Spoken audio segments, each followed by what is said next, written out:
Filipenses capítulo 3, do 7 ao 11. Está assim: mas o que para mim era lucro, isso considerei perda por causa de Cristo. Na verdade, considero tudo como perda, por causa da sublimidade do conhecimento de Cristo Jesus, meu Senhor. Por causa dele, perdi todas as coisas e as considero como lixo, para ganhar a Cristo e ser achado nele, não tendo justiça própria, que procede de lei, mas aquela que é mediante a fé em Cristo, a justiça que procede de Deus, baseada na fé. O que eu quero é conhecer Cristo e o poder da sua ressurreição, tomar parte nos seus sofrimentos e me tornar como ele na sua morte, para de algum modo alcançar a ressurreição dentre os mortos. É uma biografia de Paulo aqui. Paulo está falando um pouquinho da vida dele. Quando nós observamos a vida desse servo de Deus, quem ele era e o que ele se tornou depois, a gente vai entender o que ele está dizendo aqui. Porque o apóstolo Paulo, gente, foi educado na melhor escola rabínica da época. Vamos pensar aqui nas melhores escolas, nas melhores universidades brasileiras. Se Paulo fosse brasileiro, ele estaria nessas melhores universidades que a gente tem aqui no nosso país, tendo as melhores formações. O apóstolo Paulo, gente, se a gente for pensar aqui, deveria ter, olha, o aramaico ele falava, certeza. O hebraico ele conhecia, porque ele conhecia as escrituras, ele estudou aos pés de Gamaliel. E ele era fariseu.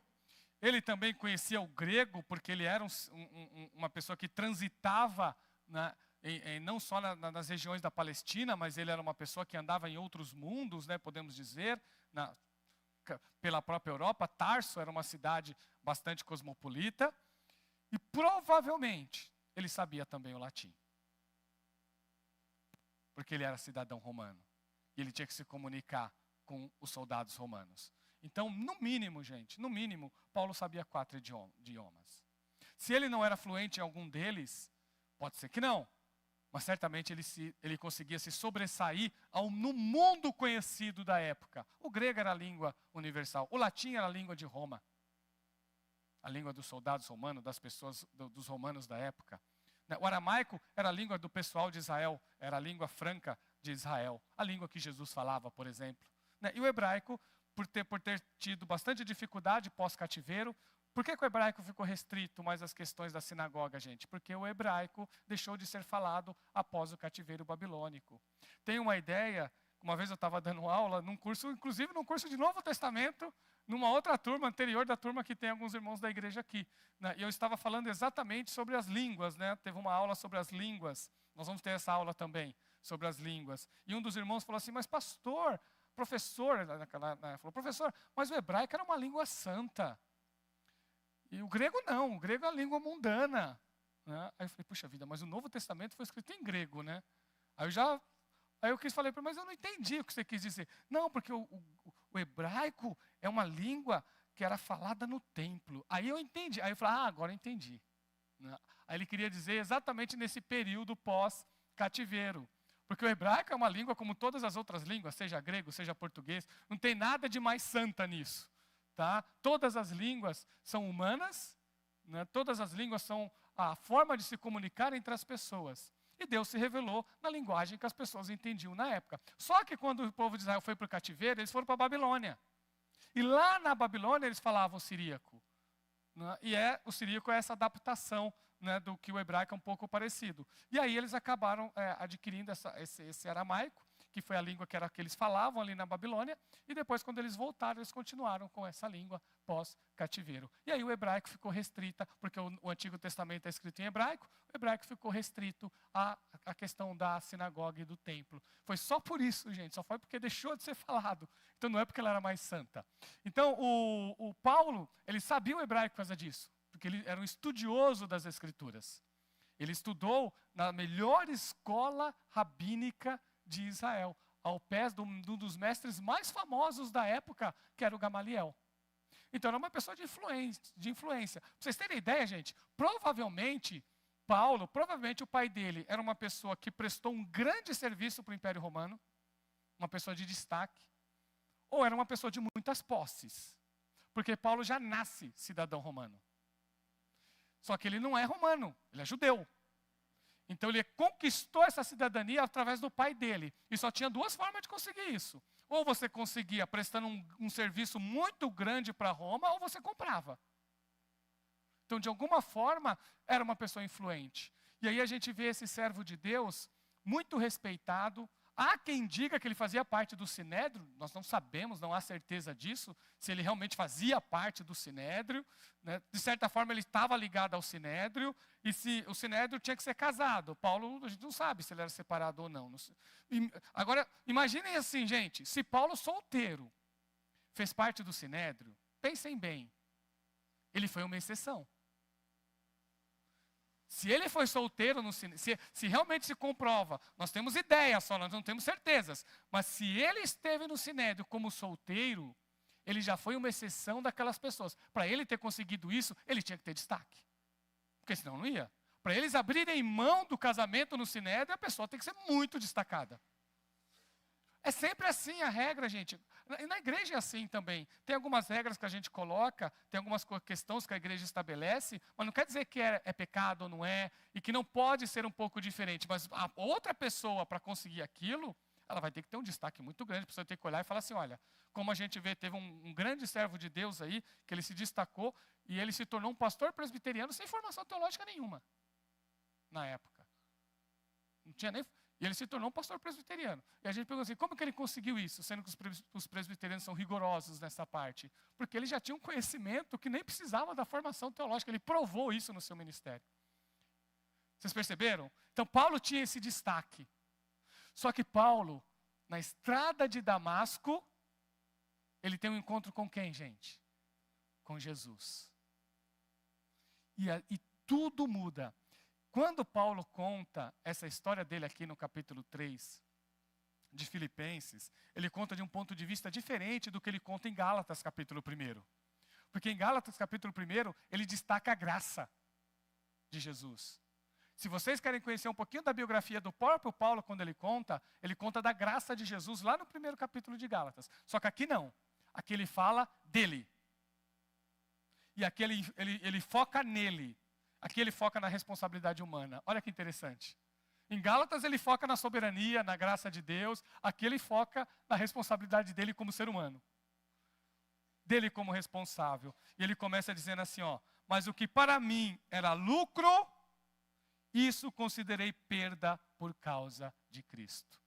Tudo aquilo que ele tinha, tudo aquilo que ele tinha conquistado na vida, toda a sua formação intelectual, toda a sua capacidade, tudo aquilo que ele havia aprendido antes de Jesus, todo status que ele tinha conquistado, ele passou a considerar tudo como perda por Cristo Jesus.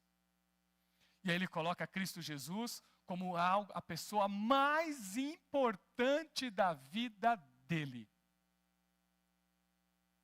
Mas o que para mim era lucro, isso considerei perda por causa de Cristo. Considero tudo como perda, por causa da sublimidade do conhecimento de Cristo Jesus, meu Senhor. Por causa dele, perdi todas as coisas e as considero como lixo para ganhar a Cristo. E aí ele coloca na balança toda a sua história e coloca a sublimidade de Jesus. Sublimidade de Jesus. E ele diz que comparado ao conhecer a Cristo, tudo aquilo que ele havia adquirido de forma anterior, tudo, gente, absolutamente tudo, ele considera como algo que não tem valor nenhum. Como é importante a gente saber qual é o papel de Jesus na nossa vida. E isso é decisão humana. Isso é decisão humana. É claro, como eu disse, nós cremos na soberania de Deus, nós cremos na graça de Deus, nós cremos na atuação de Deus na vida de vocês. Nós cremos em tudo isso. Mas nós não abrimos mão da responsabilidade que você tem. Você é responsável e você toma decisões.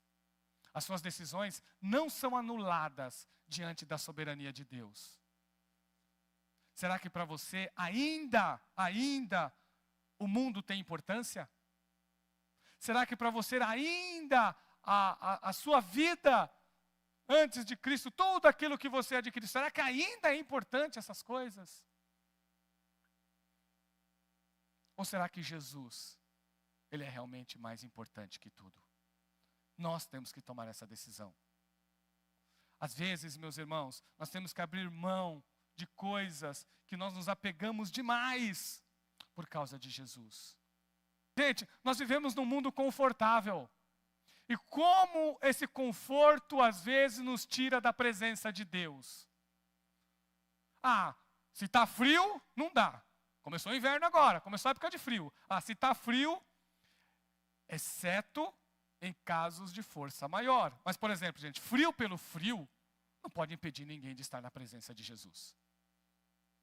Chuva pela chuva também não pode impedir ninguém de estar na presença de Jesus. Olha o que Paulo diz aqui. Considera tudo como perda por causa da sublimidade de Cristo Jesus. Cristo é mais importante que tudo. Cristo é mais importante que o nosso conforto. Cristo é mais importante do que a nossa profissão. Cristo é mais importante do que a nossa própria família. Veja bem, olha o que eu estou dizendo aqui. Cristo é mais importante que a nossa família. Não quer dizer que a nossa família não é importante, porque ela é. Vocês entenderam, né? É que comparada a Jesus, há uma superioridade muito grande da pessoa de Jesus. Quando se trata de igreja, aí eu sempre digo, quando se trata de atividades na igreja, às vezes eu falo para os irmãos, não, família, às vezes você tem que deixar de...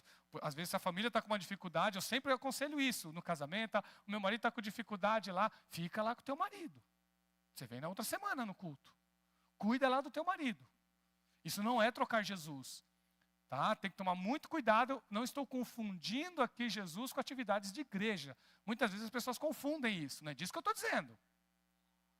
O que eu estou dizendo é, às vezes nós deixamos de adorar Jesus, nós deixamos de servir Jesus por coisas tão pequenas, porque nós não entendemos o tamanho da sua superioridade. Então Jesus ele é mais importante do que a nossa própria vida. É isso que Paulo está dizendo aqui. É isso que ele está dizendo. Jesus é mais importante que a minha vida. Jesus é mais importante que a minha história. Jesus é mais importante que as minhas conquistas. Jesus é mais importante que as minhas habilidades. Jesus é mais importante que os meus dons. Jesus é mais importante. Então, e ele continua, Ele continua. E ser achado nele, não tendo justiça própria, que procede de lei, mas aquela que é mediante a fé em Cristo, a justiça que procede de Deus, baseada na fé. É claro que Paulo vai colocar as coisas no seu devido lugar. E ele vai dizer assim, olha, por que eu deixei tudo? Por que eu abandonei tudo? Por que eu considero tudo como perda? Porque eu fui achado por Jesus. Porque eu fui encontrado em Jesus, mediante a fé. Olha o que ele diz. A fé em Cristo. Aqui tem duas... Esse é o grande debate dos teólogos. Toda vez que eu entro nisso daqui, os teólogos agora começam a debater. Porque agora eles usam o genitivo subjetivo e o genitivo objetivo. Gente, agora que eles descobriram isso, pronto.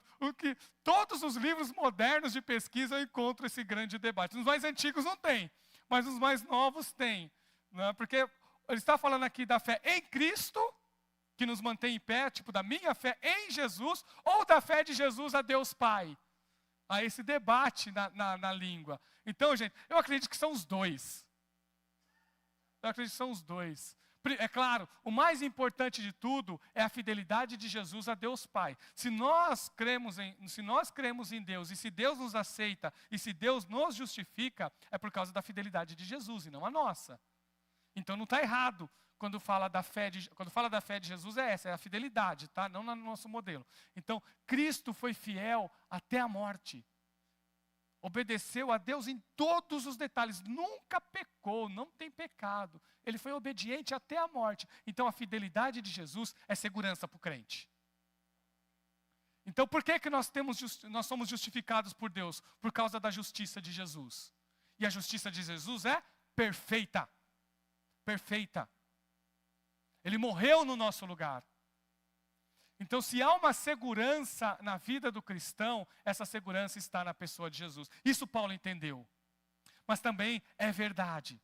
Não deixa de ser uma realidade da fé cristã, aquilo que nós defendemos. Nós temos que crer em Jesus. Isso também é real. Isso também é verdadeiro. Então é crendo em Jesus. Vocês perceberam, gente? Porque se você está ouvindo por aí na televisão, e eu já ouvi a fé como um fim em si mesmo, cuidado, viu? A fé não é fim de nada, ela é meio. Então a fé, mediante a fé em Cristo, a justiça que procede de Deus, que é baseada na fé. Sabe, gente, viver a vida cristã tem que ter, sim, uma vida de crença, uma vida de confiança e uma vida de fidelidade. Isso é importante, gente. Não dá para abrir mão disso. O crer em Jesus de verdade, o crer, gente, não é somente acreditar nas doutrinas. Apesar de que acreditar nas doutrinas é um passo importante. Mas não é só isso. Crer é muito mais que isso. Crer envolve confiar em Cristo. Crer envolve ser fiel a Cristo. Crer envolve realmente se entregar a Cristo. E aí nós vemos aos versículos 10. Foi a partir do versículo 10 que a gente fez muito debate essa semana. O que eu quero é conhecer Cristo e o poder da sua ressurreição, tomar parte nos seus sofrimentos e me tornar como Ele na sua morte. E agora, gente? Você quer viver? Você sabe o que é vida cristã? Vou dizer para vocês. Para Jesus, para ser cristão verdadeiro, a gente só vive quando a gente está pronto para morrer. Que isso fique muito claro para você. Você só tem vida em Cristo quando você está pronto para morrer. E é através da sua morte que Cristo reina em você. Porque enquanto houver vida em si mesmo dentro de você, enquanto houver orgulho, soberba, ainda Cristo não está reinando. Porque quando Cristo reinar, você morre. Que isso fique muito claro, que isso fique dentro, porque é disso que Paulo está falando. Ele olhou para tudo que ele tinha e ele falou, é tudo perda. Não vale nada diante da sublimidade de Cristo Jesus. Será que a gente está pronto a morrer de verdade? E quando eu digo morrer, gente, não é só morte física, não. Envolve tudo na nossa vida. Será que a gente morre aquele desejo carnal que a gente tem? Será que ele já morreu? Aquela pequena ganância que insiste em ficar lá, será que já morreu? É disso que Paulo está falando aqui. Será que nós já deixamos morrer o velho homem? Será que o velho homem está morrendo de verdade em nós? Ou a gente insiste em ressuscitá-lo? Então, meus irmãos, servir a Jesus é muito mais que simplesmente uma profissão de fé. Servir a Jesus é um estilo de vida. Ser de Jesus é ter um estilo de vida diferente do estilo de vida do mundo. As coisas que valem para o mundo não valem para você.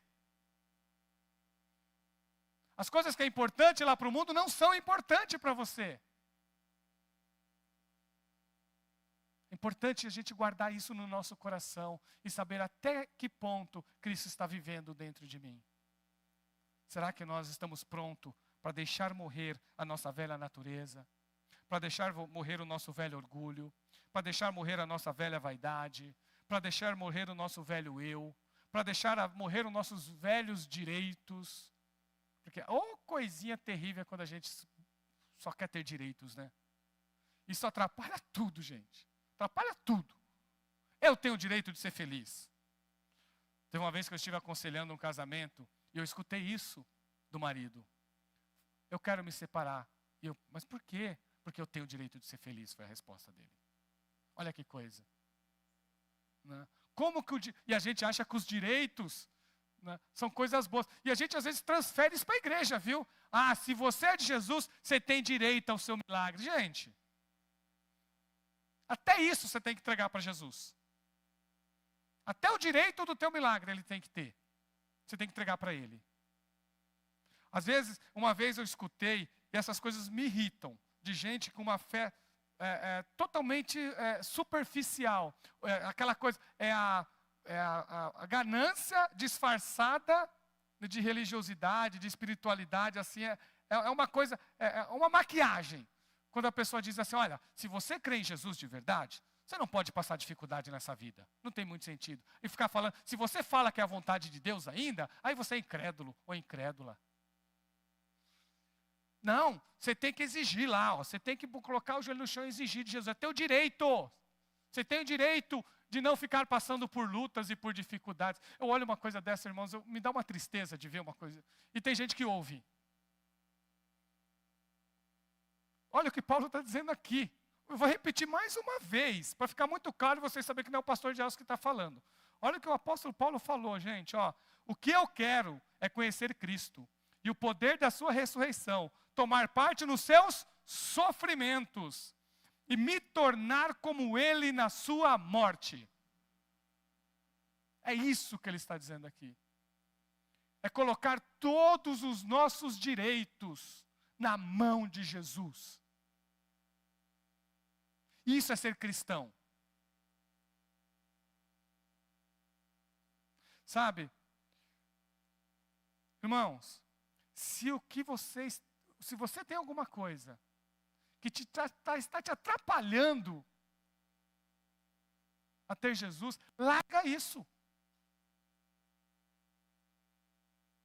Larga, simplesmente larga.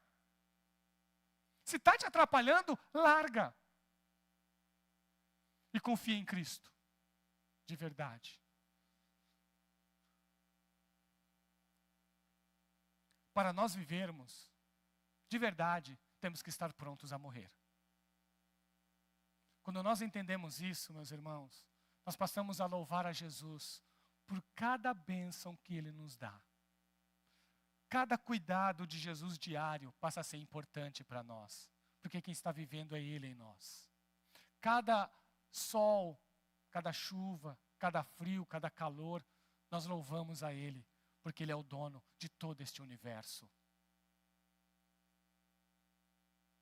E Ele continua. Para de algum modo, alcançar a ressurreição dentre os mortos. E aí Paulo se lança lá para o futuro. Ele crê na ressurreição. Quando nós falamos isso, irmãos, é que nós temos que entender qual é a base da fé cristã. A verdadeira base da fé cristã não é uma vida de bem-estar. Não é uma vida, o grande sucesso, não, as grandes riquezas. Cristo nunca prometeu isso, gente. E eu vou falar uma coisa para vocês. Guarda isso que eu vou falar para vocês. Se vocês escutarem isso em algum lugar, eu posso falar isso sem medo de errar. Porque eu já vi pesquisas, tá? Você pode pegar essas grandes denominações, tá? Para vocês acharem que eu não estou brincando do que eu estou falando. E você entra lá e faz pesquisa para você ver.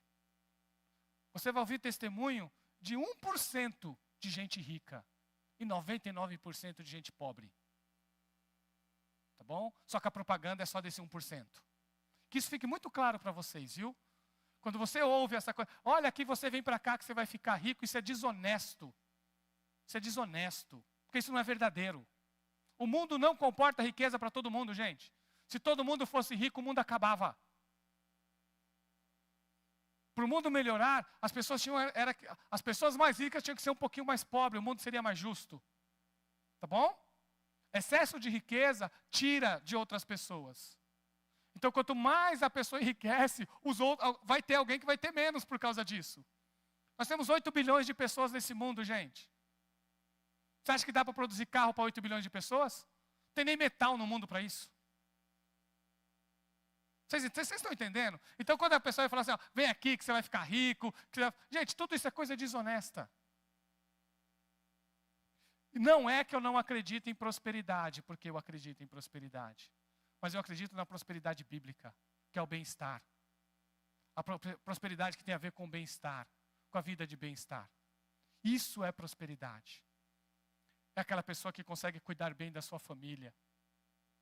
É aquela pessoa que serve a Jesus direitinho.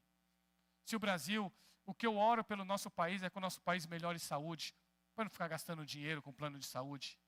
Não é isso? Os irmãos mais velhos que pagam plano de saúde sabem que é caro. Poderia não estar pagando.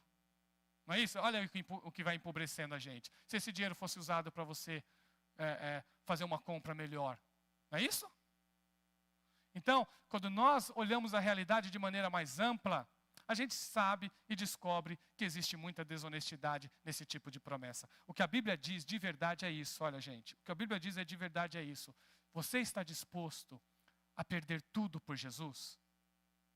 Você considera tudo o que é importante neste mundo como perda por Jesus? E aí sim você vai saber o que é viver. Só vou falar uma coisa para você. Se você aprende a perder por amor ao Evangelho, por amor a Cristo, se você sabe perder por amor a Jesus, você será sempre mais do que vencedor. Porque quando Paulo disse que nem a morte, nem a vida, nada afasta a pessoa de Jesus, o que ele fala? Que em todas as coisas nós somos mais que vencedores. Você quer ser vencedor? Aprende a perder. Aprenda a abrir mão de algumas coisas. Aprenda a abrir mão de alguns confortos. Aprenda a priorizar Jesus na sua vida. Conhecer a Jesus. O que é conhecer a Jesus que Paulo fala aqui? É sim, gente, estudar.